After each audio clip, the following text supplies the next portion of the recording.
સ્થાયી સમિતિની બેઠકમાં તમામ 31 કામોને મંજૂરી આપવામાં આવી.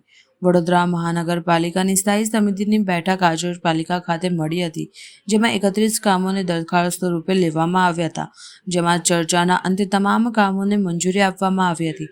મુખ્યત્વે આ બેઠકમાં પાણી પુરવઠા શાખા, વરસાદી ગટર પ્રોજેક્ટ શાખા, મેકેનિક ખાતું, ડ્રેનેજ, વરસાદી ગટર પ્રોજેક્ટ શાખા, રોડ પ્રોજેક્ટ શાખા, આરોગ્ય ખાતું, મુખ્ય કચેરી, ઝૂ વિભાગ, જમીન મિલકત શાખા જેવા મહત્વના વિભાગના કામો મંજૂરી સાથે લેવા માટે આવ્યા હતા.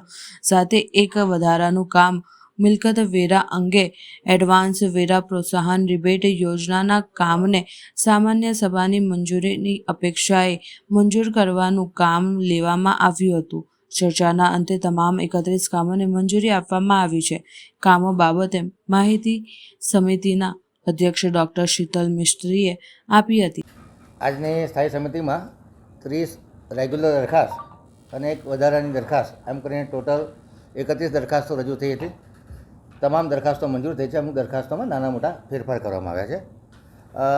આજની દરખાસ્તોની વાત કરીએ તો ઉત્તર ઝોનમાં વોર્ડ 1 માટે 24-25માં પાણીની નવી નળિકા નાખવાનું કામ હતું. 9% વધુ પ્રમાણે 50 લાખની મર્યાદામાં મંજૂર કરવામાં આવ્યું છે.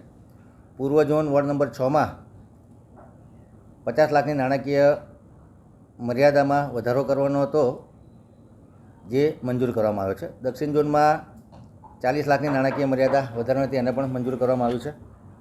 વરસાદી ગટર પ્રોજેક્ટ દ્વારા દક્ષિણ ઝોનમાં 4 કરોડની મર્યાદામાં 9% ઓછાના ભાવે નવીન વરસાદી ગટર નાખવાના ઇજારાને મંજૂરી આપવામાં આવી છે.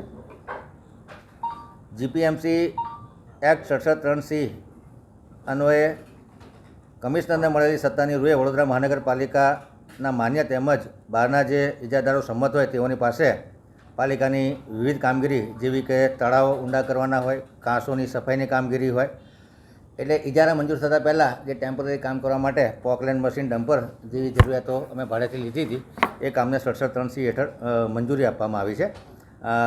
કામમાં ખર્ચ ટોટલ 60,21,000નો ખર્ચ થયો હતો. વોર્ડ નંબર 6માં શેષ નારાયણ સોસાયટીની સામે આવેલ વરસાદી ચેનલ લંબાવવાનું જે કામ છે 9% ઓછા મુજબ 22,95,000નું મંજૂર કરવામાં આવ્યું છે. પશ્ચિમ ઝોન વિસ્તારમાં રોકસા સર્કલથી ડીમાર્ટ સર્કલ થઈને સૈનિક પાર્ક તરફ જતા વ્હાઇટ પોટેટો પાસે જે સુવેજ ટ્રીટમેન્ટ પ્લાન્ટમાં જતી મુખ્ય ડ્રેન નળિકામાં ભંગાણ પડ્યું હતું, 67(3)C હેઠળ અને રિપેર કરવામાં આવ્યું હતું, જેને મંજૂરી આપવામાં આવી છે. પશ્ચિમ ઝોન વહીવટી વોર્ડ 11માં ચકલી સર્કલ તરફ જતા રેસ્કો ટાવર પાસે પસાભાઈ પાર્ક સોસાયટી પાસે મુખ્ય ડ્રેનેજમાં ભંગાણ પડ્યું હતું, એને પણ 67(3)C હેઠળ 30,86,000ના ખર્ચે જે કામગીરી કરવાનું તેને જાણમાં લેવામાં આવ્યું છે. પૂર્વ વિસ્તારમાં વોર્ડ નંબર 4માં રાજીવનગર નાળાથી ઓળનગર નાળા તરફ પ્રમુખપ્રીત સોસાયટીમાં જે જૂની વરસાદી ચેનલ હતી જેનો સ્લેબ તૂટી ગયો હતો, આ સ્લેબને 2.5x2 એટલે કે 5 મીટરની પહોળાઈમાં પ્રિકાસ્ટ ફૂજી કંપનીની પ્રિકાસ્ટ નાખી અને સાથે સ્લેબ નાખવાના કામને મંજૂરી આપવામાં આવી છે. 4.40%ના વધુના ભાવનું કામ 6,84,00,000નું કામ છે કે ગયા 9મા મહિનામાં આ સ્લેબ તૂટી પડ્યો હતો અને એમાંથી આજુબાજુના રહીશોને ગંદકીનો સામનો કરવો પડતો હતો. એટલે પ્રજાલક્ષી કામ છે જેને મંજૂરી આપવામાં આવી છે. વિસવતી નદીમાં હરણી દરજીપુરા આઉટફોલ સમા કુંભારવાસ પાસે આવેલી કાસ વિશ્વામિત્રી પારસી અગિયારી પાસેની કલવટમાં અનટ્રીટેડ સુવેજને હાયર ડ્રેનેજ ગ્રેવિટી લાઇનમાં ડાયવર્ટ કરવા માટે તેને આનુષંગિક કામગીરી જીપીએમસી એક્ટમાં 29 લાખ રૂપિયા અને 9,98,000ની મજૂરીનું જે 67(3)Cનું કામ હતું એને જાણમાં લેવામાં આવ્યું છે. વોર્ડ નંબર 10માં SWC સર્કલથી ભાયલી ગામ થઈ લલિતા પાર્ટી પ્લોટ તરફના રસ્તે નવીન ડ્રેનેજ ગ્રેવિટી લાઇન નાખવાના કામને 4.70% વધુ 10.45 કરોડના કામને મંજૂરી આપવામાં આવી છે.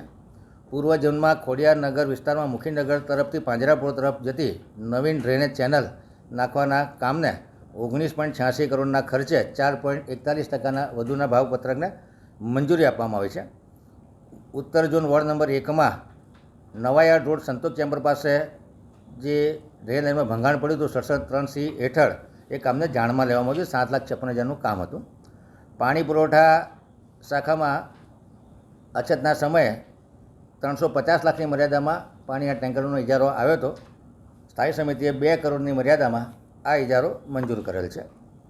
રોડ પ્રોજેક્ટ શાખા દ્વારા ઉત્તર ઝોન અને પશ્ચિમ ઝોનમાં જે અભ્યાકરણનું કામ છે 1% ઓછાના બંને કામોને મંજૂરી આપવામાં આવી છે.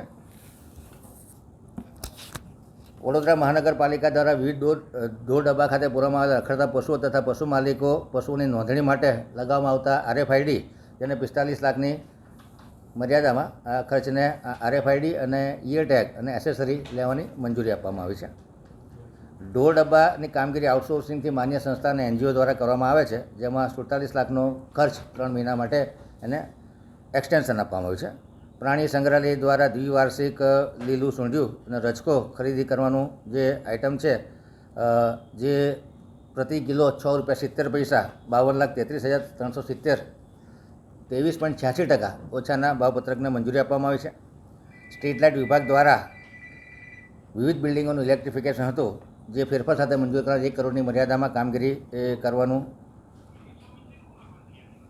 દરખાસ્ત આવી હતી. એની સામે 50 લાખની મર્યાદામાં આ કામગીરી મંજૂર કરવામાં આવી છે. પાણીગેટ ફાયર સ્ટેશન ખાતે સ્ટાફ ક્વાર્ટર્સ માટે ઇલેક્ટ્રિફિકેશનના કામને 6% ઓછા એટલે કે 44,27,833ના ભાવપત્રકને મંજૂરી આપવામાં આવી છે. સભાસદશ્રીઓ, સાંસદશ્રીઓ અને કાઉન્સિલરોના કોટામાંથી જે સ્ટ્રીટ લાઇટના નિભાવણીના કામો થતા હોય છે, સેન્ટ્રલ અને સાઇડ લાઇટિંગના, જેમાં 75 લાખ અઢી કરોડનો ઓરિજિનલ ઇજારો હતો, 75 લાખની નાણાકીય મર્યાદા અને 3 માસ માટેની સમય મર્યાદા વધારવામાં આવી છે. એવી જ રીતે સભાસદશ્રીના કોટા ફોડવારી સાંસદ સભ્ય ધારાસભ્યની ગ્રાન્ટ પેટે સ્ટ્રીટ લાઇટના નવીન તેમજ નિભાવણીના કામો તથા સેન્ટ્રલ લાઇટની સુવિધા ઇરેક્શનના કામો પૂર્વ ઝોન માટે 250 લાખની મર્યાદા હતી, જેની મુદત ફક્ત 3 માસ માટે વધારવાની નાણાકીય મર્યાદા વધારવાથી 3 માસ માટે સમય મર્યાદા વધારવામાં આવી છે. એવી જ રીતે ધારાસભ્યો અને કાઉન્સિલરોની ગ્રાન્ટમાંથી કોટામાંથી જે લાઇટિંગ થાય છે એના ઉત્તર ઝોન માટે 50 લાખ અને 3 મહિનાનો વધારો કરવામાં આવ્યો છે. જે આરોગ્ય અમલદાર દ્વારા દરખાસ્ત મોકલવામાં આવી છે, એમાં જે કોર્પોરેશનના કર્મચારીઓ છે એમને જે દવાઓ લેવા માટે બજેટમાં ફેરફાર કર્યો હતો, તો મૂળ પદ્ધતિ ચાલુ કરવાની એમની રજૂઆત હતી, એટલે બહારથી પણ દવાઓ લઈ શકાતી, જે CHC અને જન ઔષધિ કેન્દ્રોમાંથી દવા લેવાની હતી, પરંતુ એમનો ભારે વિરોધ કે ભાઈ અમને અમારી જે જૂની સગવડ છે એ પાછી આપવામાં આવે.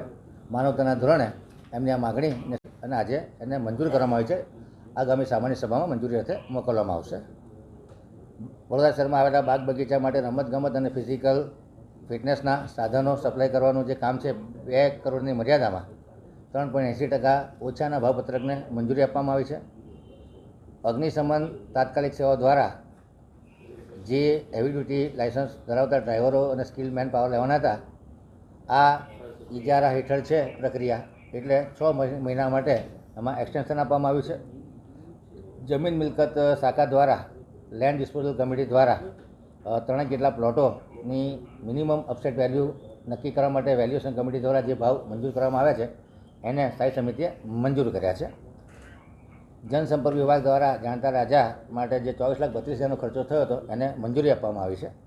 વધારાના કામમાં એડવાન્સ વેરા પ્રોત્સાહક વળતર યોજના 25-26 ને મંજૂર કરવામાં આવી છે. રેસિડેન્શિયલ માટે 10%ની રિબેટ છે એડવાન્સ વેરો ભરવાવાળાને, કોમર્શિયલ પ્રોપર્ટી માટે 5%ની રિબેટ છે, અને ઓનલાઈન ભરવાવાળાને બીજો 1% એક્સ્ટ્રા રિબેટ આપવામાં